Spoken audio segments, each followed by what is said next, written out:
Didn't you just deny that that's what you said? You just denied that that's when she restated what you said and you heard it back. You were like, nah, that's not what I'm saying.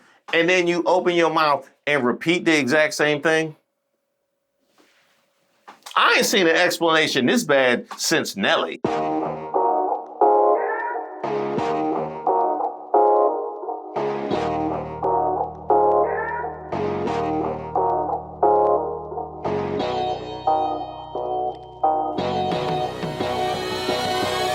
Hey, shout out to all of our subscribers and members here on the channel. This is Who Raised Y'all, where we highlight those unique individuals going above and beyond to make our society worse. Is that your brother? What country are you from? What country are you from? Are you American? I don't think you're a citizen. Now, the person who sent this in says that she parked on this public street and that he was mad because apparently that was the last spot. She also says that he had his family in the car and that he reeked of alcohol. You know, the kinds of people you'll see asking to speak to the manager at the pearly gates. I want to talk to the manager. Today's first honoree, Georgia Congressman Rich McCormick. Would you support getting rid of school lunch for vulnerable kids and breakfast and Head Start, for example, and getting rid of childhood cancer research? Do you support that? And what do you say to your constituents? I want to follow up on that question too, because I didn't hear an answer from you. Sure. So y'all remember how free school lunches was on the table to be cut by the Trump administration, and no elected official would want to touch that with a poll from Magic City? So I'm an ER doc. And I know that philanthropy is where you get most of your money for childhood cancer research, for example. And it's not just you look at what the president just proposed, a $500 billion spending bill on AI to produce cancer early detection in the first stage on most body parts. That's his spending bill where he wants to increase cancer research. So it's just about what part of the money it comes out of. When you talk about school lunches, hey, I worked my way through high school. I don't know about you, but I worked since I was, before I was even 13 years old. I was picking berries in the field before we had child labor laws that precluded that. I was a paper boy. Did you see the look on her face? I don't know about you, but I worked since I was, before I was even 13 years old. I was picking berries in the field before we had child labor laws. Did you see the look on her face? By the way, she specifically asked about vulnerable kids. Getting rid of, school lunch for vulnerable kids and breakfast. Who can't afford school lunches. Now, I don't know why vulnerable kids got translated into ruffian teens on the street. Like, I don't know. Like, he hears vulnerable kids and he thinks about the movie The Warriors. Like, vulnerable kids? Actually, no, let me, because he also said this was before child labor laws. So when he says that, he had a job and he was working, he literally seems to be talking about kids. And when I was in high school, I worked my entire way through. You're telling me that kids who stay at home instead of going to work at Burger King and McDonald's during the summer should stay at home and get their free lunch instead of going to work? I think we need to have a top-down review. How old are the McDonald's and Burger King workers in his jurisdiction? I think we need an investigation. I can tell you this, the only people that are happy to hear this from Rich McCormick are Rich McCormick's kids, because they've been working since 7. And they're like, man, I'm glad somebody said something. It's about time. Can you imagine going to play basketball in the McCormick's backyard? And then he ends the game on game point because he got to work a double. Painting a lot of these kids with a broad brush. I would say that's not necessarily a fair assessment of all of the kids. So you would say all the kids in your district who use the free lunch, for example, or breakfast, they're all just sitting at home and not working. Okay. What you mean, of course not? You literally just said it. So we have gone, Maga, from them playing a clip and you denying that actually happened, which we saw multiple times in the lead up to the election, to now denying what you just said. I just want to clarify because that seems like what you were trying to insinuate. This gives us a chance. This gives us a chance, though, to see where is the money really being spent. Who can actually go and actually produce their own income? Who can actually go out there and do something that makes them have value and work skills for the future? I mean, how many people got their start in fast food restaurants when they were kids versus just giving a blanket rule that gives all kids lunches in high school who are capable of going out and actually getting a job and doing something that makes them have value, thinking about their future instead of thinking about how they're going to sponge out the government when they don't need to. Didn't you just deny that that's what you said? You just denied that that's when she restated what you said and you heard it back. You were like, nah, that's not what I'm saying. And then you open your mouth and repeat the exact same thing. I ain't seen an explanation this bad since Nelly. And by the way, to all of the families in Rich McCormick's district in Georgia, now you have all of the information. Now you know how he feels about you. We don't give people value. We don't give them the ability to dig themselves out when we penalize them for actually working and actually keep them on welfare. That's what's been the inner city problem for a very long time. We need to have a top-down review so we can get people out of poverty, because you know what? America's very good at creating jobs and giving people worth. And we've been very traditionally good at that, but we're losing our way. And that's when we give people incentives to stay at home and not work. That doesn't work for America. But a lot of these kids aren't even of like working age. They're young kids, and as you well know, and also some of the kids at Head Start, they're like 5 and under. She needs a raise for not cussing during that interview. She definitely needs a raise for not cussing. You could see the level of disgust that she had, but the knowledge that this was videotaped and everybody's gonna see it. Georgia, how in the hell you give us Mike Collins and Marjorie Taylor Greene in a single day where one of them isn't the most embarrassing representative in Washington?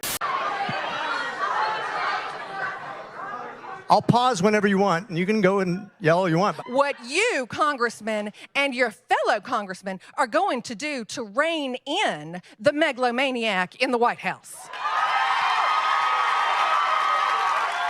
I remember having the same discussion with Republicans when Biden was elected.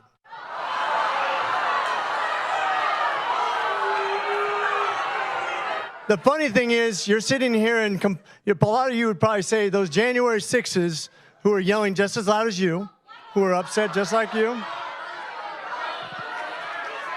Hey, let's restore some order. So Stop yelling at me is not going to get any answer, okay? I've seen Game of Thrones too, thank you. Let's go ahead and move on, because if you're not going to listen to the answer, we might as well not discuss it, right? The REINS Act, which reins in executive power for both parties, whoever's in party. I don't want to see the president make all the decisions. I don't. I didn't want to see. Do you not want to hear that I just said? I answered it directly. I said, I don't want to see any president be too powerful. Look, I'm the one saying, let's work together, and you're the one screaming at me. And the final thing is, if I said that the Republicans were criminalizing poverty, if I said that they were engaging in class warfare against the middle and lower class, they would deny it. They would get mad, wouldn't they? They would get mad and then send up Rich McCormick to say this. And not just to say this against the backdrop of cutting free school lunches and SNAP benefits. That was the context for this interview. I can't. Do you understand that there are people like me who cannot work? Do you understand there are people like me who have kids who cannot eat? Do you understand there are people like me who go hungry the last week of the month just so my kids can't eat? Because SNAP benefits is all we fucking get. I need somebody to please fucking tell me he's lying. We've been trying it. When the average black man in Harlem works the first Monday, Tuesday, and Wednesday for a landlord. And on Thursday, he's working for Con Edison. The signs have been there for years. I don't see why this would be a revelation to y'all. What Elon Musk and Vivek Ramaswamy and Mark Zuckerberg didn't do it for you? Oh no, we all gonna feel this. Something just dawned on me. I'm stuck in California for the weekend, right? Because Friday I had a load lined up, ready to go. Easy 1-2 pickups in the same area, head back to Florida. And at the last minute, they canceled it because they didn't have enough product.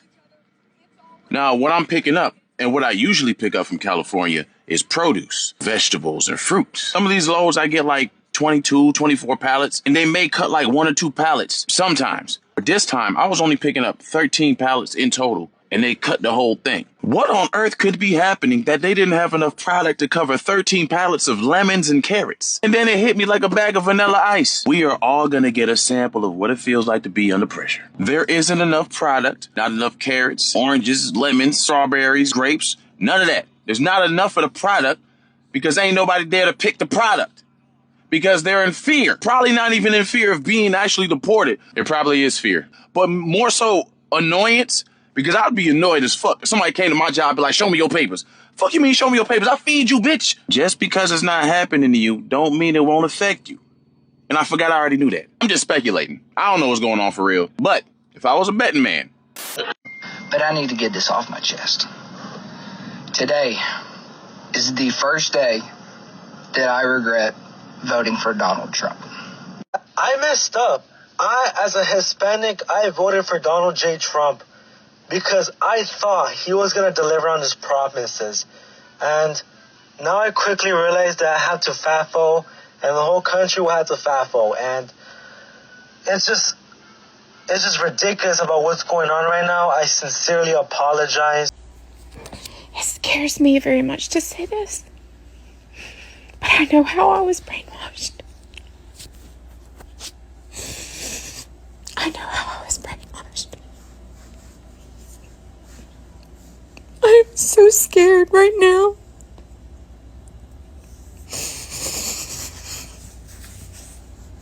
Oh, fuck. There's this girl that I went to college with, and she has always been a Republican, so I'm pretty sure she voted for Donald Trump.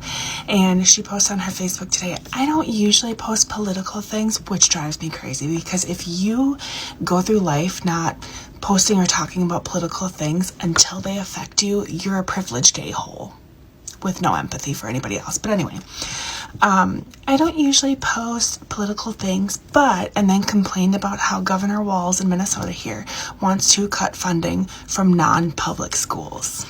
The funding for her kids' private Catholic school could be cut and they could lose things. And so now she cares. Now she wants people to call their elected representatives. But of course it's Walz's fault, not Donald Trump. So I, in the comments, just nicely explained, hey, Donald Trump is trying to dismantle the Department of Education, which takes money away from public schools. And so therefore the state is going to have to make up for that money to fund the public schools at the state level. So when you vote for Republicans that consistently vote against funding education, eventually it's going to trickle down and affect you, even though your kids go to private school. And I finished it off by saying, in my opinion, private school is a choice. They should take funding away from them first, before public schools. Like, the way these people don't think at all before casting their vote. Here's a thought. If you care so much about the education of your children, vote for the people who want to put money into education, not the ones who are trying to take it out and dismantle the whole system, because it will affect you. I wish I would have thought to say, just be glad you're in a blue state, because at least the blue states will try and somehow make up that funding that's being lost at the federal level. And they're going to have to cut things like, I don't know, your private school funding, but the public school is still always an option. But those red states, I'm pretty sure they're not even going to attempt to make up that federal money that's lost for the schools. The schools will probably just close because, as you can see by going and looking at the Department of Ed Facebook page, they're pushing homeschooling. But we all know how that went during the pandemic, right? So if you're in a blue state, be glad that they're probably at least going to try and somehow figure it out. Like, are schools going to still lose funding? Yeah, probably. But it could be much worse. You could be in a red state where they're actively trying to destroy your children's education. I need your help to save my farm and many other farms. I wanted to give you guys Okay. This Jethro is experiencing the ultimate MAGA FAFO moment. So I'm still upset about my vote for Donald Trump. Everybody knows I got fired from the research and development that I was doing. I voted for Donald Trump, and now I regret it, because now, since Elon Musk took over, I lost my job. It's last night in the hotel. I mean, it wasn't a legal firing. My performance was good. I was doing everything I was supposed to be doing. I was even one of those government employees that went every day of the week. I had to report every Monday through Friday, 7 to 3:30. That was my tour duty, and that's what I served. And here I am. I was a Trump supporter. When he talks about government waste and all that, yes, I'm behind it. I believe there is a lot of stuff in the government that needs fixing. And that's part of the reason why I actually wanted to work for the government, actually, to help change the things that are wrong in the world, I thought that someone with like his business acumen would have come in with a fine-tooth comb and actually found it, instead of coming in with a wrecking ball and destroying people's lives for no reason. I never thought this day would come. Well, I'm going to regret what I did. I really regret voting for this guy. I'm working on this program for the sound power phones batteries. We're researching these batteries for these sound power phones, and they cut off our funding. I regret voting for Trump. I didn't think I was going to actually say this out loud so fast too, right? But I voted for Trump and I regret it. So many people are losing their jobs. So many of my friends. I just lost my job too. I worked in this experimental department called folding hard towers. It took my wife. This man who wished not to be identified says his wife is from Venezuela and has lived in the United States for a few years. She was one of 3 people taken from this home. I'm told the 2 others were men who worked in construction. You see them here. This video, only 1 minute and 52 seconds long, we do not see his wife being removed from the home. But this is a picture of her that he keeps in his wallet. Her name is Vianis Ramirez, and he says she was in the process of becoming a United States citizen. She already had a court date. She was good. Everything was good. He just came in and snatched her. Maga, yeah, you. Here it comes. Your FAFO moment is underway. The people want to go ahead and just re-elect. Trump is not my president. Officially underway moment. It's going to be more than a moment for you. And this is just the tip of the iceberg. This is the first domino to topple. And you will FAFO. You may not believe it. You may not want to believe it. You may be in total denial about it, but you're going to be in a world of hurt. You guys, we have been warning you forever. Thousands of bureaucrats woke up today to a big "you're fired." Doge is dishing out spankings like daddy daycare. It's like going to your grandparents' house, throwing out their VCR and their stacks of tapes, just downloading Netflix for them. Here, Grandpa, you just hit this button here and press select. Even the holiday weekend couldn't slow Doge down. There was a huge exodus over at the National Archives. Persnickety librarians were getting doged silly. The Dewey Decimal System's next. Doge is a blessing from the heavens above. A few moments later. He just found out he's probably going to get laid off. He's going to get doged. And this guy's not a DEI consultant. This guy's not a climate consultant. This guy is a veteran. We just need to be a little bit less callous with the way, Harold, we talk about doging people. Okay, I want that to sink in. You're arguing with yourself. Cue the music. I never thought the leopards would eat my face. Oh, I never thought the leopards would eat my face. Thank you guys so much for supporting the channel. We have reached a new subscriber milestone, and they're each significant in their own way. You is kind, you is smart, you is important. It's the community that's been built around this channel, whether it's you guys comments and going back and forth during the premieres, or it's whether it's you guys comments on the actual videos, or you guys sharing the content. Those are all things that have helped this channel reach the level that it is right now. And it is those things that will allow it to continue to succeed and thrive. So I just wanted to say thank you. Some of your comments and some of your emails, and by the way, if you want to email me, admin@reesewaters.com, if you want to make sure that I have to see something that you have to say, or if you have a suggestion for content, some of your comments and your emails have been so incredible. I actually will start responding to them, not just via the comments or via email, but here on the content itself, because it warrants that. Of course, if you would like to join this channel, there's a link to membership in the description box to all of the videos. And of course, be sure to check out my second channel, Way of Waters, where I'll be dropping content on a regular basis as well, trying to find some level of peace. That's where you first got me messed up. She gave him to him, another man, like I'm not gonna get roasted. I ain't found it yet. I'm looking for it. That's what the channel is for.